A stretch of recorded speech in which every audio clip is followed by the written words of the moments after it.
నమస్తే. నేను మీ అశ్విని కుమార్. ఆ రాష్ట్రంలో గవర్నర్ ఆఫీసులో భారతమాత ఫొటోస్ ఉన్న పిక్చర్స్ ఉన్న వెంటనే తీసేయాలి. దీని మీద కమ్యూనిస్ట్ పార్టీ పెద్ద ధర్నా రాస్తారోకోలు చేస్తుంది. ఆ రాష్ట్రంలో గవర్నర్ ఆఫీసులో ఉండాల్సినవి స్టాలిన్వి, మావోవి ఇవే అంటూ కూడా ప్రొటెస్టులు చేస్తున్నారు. ఆ రాష్ట్రం భారతదేశంలోనే ఉంది, ఉందా అనే కాకుండా ఉంది. ఆ రాష్ట్రం కేరళ రాష్ట్రం. కేరళ రాష్ట్రంలో ఎటువైపు వెళ్తుందో ఒక్కసారి వెస్ట్ బెంగాల్ తర్వాత లేదా వెస్ట్ బెంగాల్ని మించిపోతుందా? వెస్ట్ బెంగాల్, కేరళ పోటీ పడుతున్నారా ముస్లిం ఓటు బ్యాంక్ ఎపీజ్మెంట్ కోసం అనేది ఆశ్చర్యం వేస్తుంది. అక్కడ జరుగుతున్న పరిస్థితులన్నీ చూస్తే చాలా అక్కడ యూడిఎఫ్ కానీ ఎల్డిఎఫ్ కానీ వీళ్ళిద్దరూ ఎప్పుడూ కూడా అధికారంలో రాష్ట్రంలో ఉండటానికి ప్రయత్నిస్తారు. సెంటర్ వచ్చినప్పుడు మాత్రం సెంటర్ విషయానికి వచ్చినప్పుడు అంతా కలిసి తోడు దొంగలు, కాంగ్రెస్ కూటమిలో ఉన్నామంటారు. రాష్ట్రంలో మూడో పార్టీకి అవకాశం ఇవ్వరు. డెమోక్రటిక్ ఫ్రంట్ అట్లా కాంగ్రెస్ అన్నా లేదా కమ్యూనిస్టులన్నా గెలవాలి, పంచుకుందాం రాష్ట్రాన్ని. వాళ్ళిద్దరే అపోజిషన్ పార్టీస్ లేదా రూలింగ్ పార్టీ. విచిత్రమైన గేమ్ కేరళలో, విచిత్రమైన ఎపీజ్మెంటు. ఎవరితో చేతులు కలుపుతున్నారు వీళ్ళు? రోజు రోజుకి కేరళ రాష్ట్రాన్ని ఒక ఇస్లామిక్ రాడికల్ రాష్ట్రంగా మార్చబోతున్నారా? వెస్ట్ బెంగాల్ ఎపీజ్మెంట్ చూసాము, కర్ణాటకలో చూస్తున్నాము. కేరళలో మాత్రం అండర్ గ్రౌండ్ ఎంత డేంజరస్ స్టేజ్లోకి వెళ్తుందో ఆ రాష్ట్రం అని చూస్తే మనకే భయం వేస్తుంది. ఎందుకంటే పిఎఫ్ఐ ఆర్గనైజేషన్ని బ్యాన్ చేశారు, ఎన్ఐఏ అంతా బ్యాన్ చేశారు, సెంట్రల్ గవర్నమెంట్ బ్యాన్ చేసింది.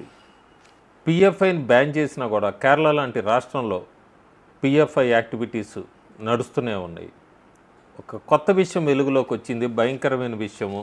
ఎన్ఐఏ పిఎఫ్ఐ వాళ్ళ దగ్గర ఒక 950 మంది పేర్లు వాళ్ళు కలెక్ట్ చేసుకున్నారు. అది ఏంటి ఎందుకని చూసి ఎన్ఐఏ కూడా నోరెళ్ళబెట్టింది, ఆశ్చర్యపోయింది. యాక్చువల్గా ఈ పిఎఫ్ఐ ఆపరేటివ్స్ అంతా కూడా ఒక నలుగురిని పలక్కాడ్ దగ్గర పట్టుకున్నారు ఎన్ఐఏ వాళ్ళు. ఎందుకంటే పిఎఫ్ఐ బ్యాండ్ కాబట్టి వీళ్ళ యాక్టివిటీస్ ఏం చేస్తున్నారని రేడ్ చేసి పట్టుకున్నప్పుడు ఆ నలుగురిలో బిలాలు, రజయుద్దీన్, అన్సర్, సఫీర్ వీళ్ళ నలుగురు దగ్గర దొరికిన డాక్యుమెంట్స్ లిస్టు చూసి ఎన్ఐఏ ఆశ్చర్యపోయింది. 950 మంది పేర్లు హిట్ లిస్టులో రాసుకున్నారు వాళ్ళు. ఈ 950 మందిని ఖచ్చితంగా చంపాలి, మట్టుబెట్టాలి. ఎవరిని మట్టుబెట్టాలని ప్లాన్ చేశారంటే అందులో పూర్తిగా హిందూసు, కేరళకి సంబంధించిన వాళ్ళు, దేశానికి సంబంధించిన జ్యుడిషియరీకి సంబంధించిన వాళ్ళు, వీళ్ళ పేర్లు వాళ్ళు రాసుకుంటమే కాకుండా దానికి సంబంధించి ఒక ఆపరేషన్ రిపోర్టర్ వింగ్ అని, సర్వేలెన్స్ కోసం అంతా కూడా సర్వీస్ వింగ్ అని, అట్లాగే వాళ్ళని ఎలా మట్టు పెట్టాలి ఏంటి దానికి సంబంధించి ఒక ట్రైనింగ్ సెంటరు పెరియార్ వ్యాలీ క్యాంపస్లో అక్కడ ఒక ట్రైనింగ్ సెంటర్ కూడా. కేరళ రాష్ట్రంలో ఇంత జరుగుతుంది, రాష్ట్ర ప్రభుత్వం నోరెత్తలేదు. ఎన్ఐఏ రైడ్స్ చేసి వీళ్ళని పట్టుకునేంత వరకు కూడా ఈ విషయాలు బయటకు రాలేదు. మీడియా కూడా పెద్దగా ఫోకస్ పెట్టలేదు ఎక్కడ కూడా. ఎందుకంటే కేరళ రాష్ట్రం ఒక రాడికల్ టైం బాంబ్ మీద కూర్చుంది. ఆ విషయాన్ని రాష్ట్రం ఎక్కడ పట్టించుకోవట్లేదు కూడా. ఈ మధ్య నిలంబూర్ బైపోల్, అసెంబ్లీ బైపోల్ కూడా అయింది అక్కడ కేరళలో. అది వాయనాడు కిందకు వస్తుంది. వాయనాడు ఎంపీ నియోజకవర్గం కింద అసెంబ్లీ నియోజకవర్గం. వాయనాడు ఎంపీ ఎప్పుడో గెస్ట్గా వస్తారు, వెళ్తారు. ఎక్కడా కూడా దాదాపు 60 సంవత్సరాల నుంచి అక్కడ 60 సంవత్సరాల్లో 45 సంవత్సరాలు కాంగ్రెసే గెలిచింది ఆ నియోజకవర్గంలో.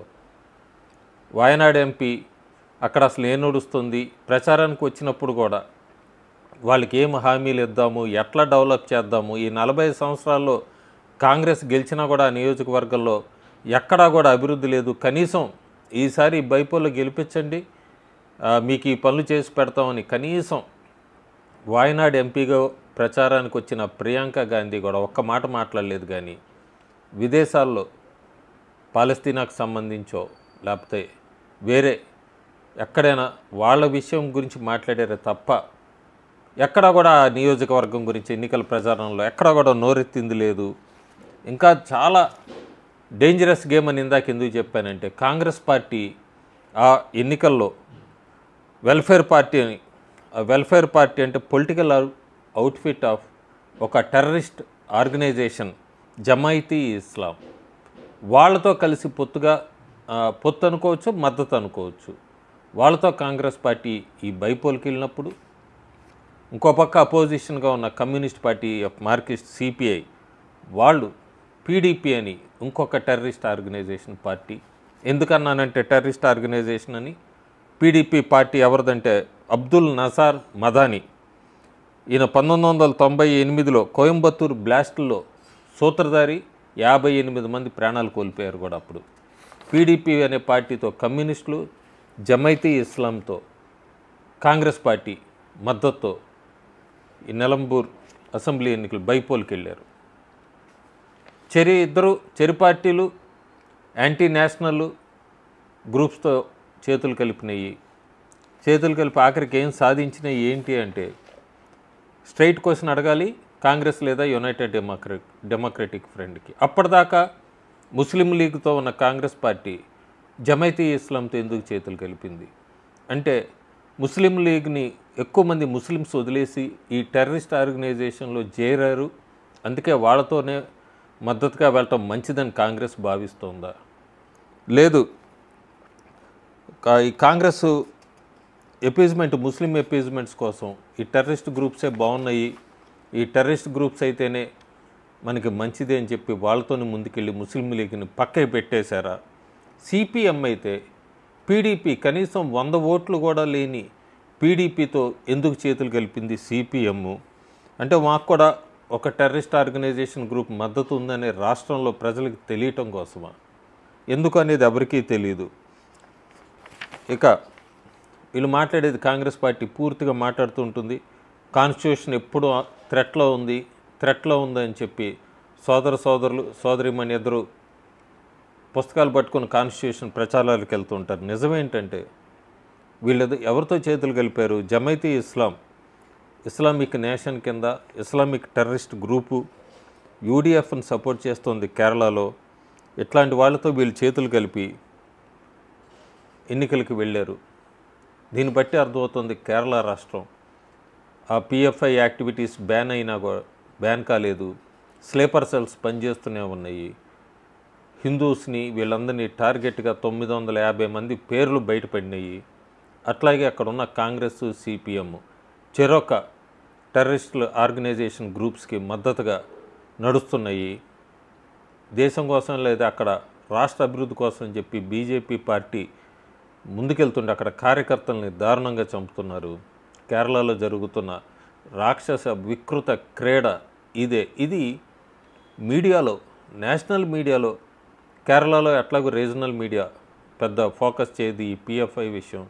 కనీసం నేషనల్ మీడియా బాధ్యతగా తీసుకొని ఇట్లాంటివి ఎక్స్పోజ్ చేస్తేనే దేశ ప్రజలందరికీ అక్కడ ఏం జరుగుతుందో తెలుస్తుంది. Thank you.